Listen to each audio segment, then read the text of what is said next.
अस्सलाम वालेकुम viewers, welcome back to my YouTube channel daily tips with अस्मा।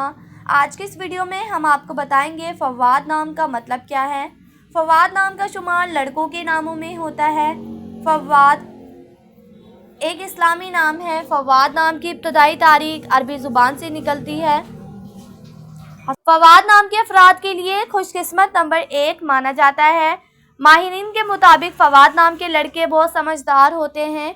फवाद नाम का मतलब है दिल और कल्ब।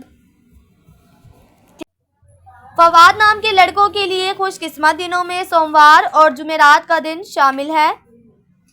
फवाद नाम के अफराद के लिए मुवाफिक रंगों में हल्का सब्ज और सुरमई रंग शामिल है।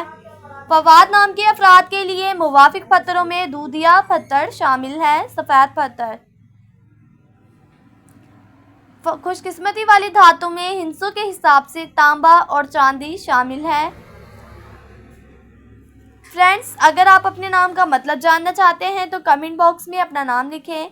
इंशाल्लाह हम आपके नाम की वीडियो ज़रूर बनाएंगे। Thanks for watching. अल्लाह हाफिज़।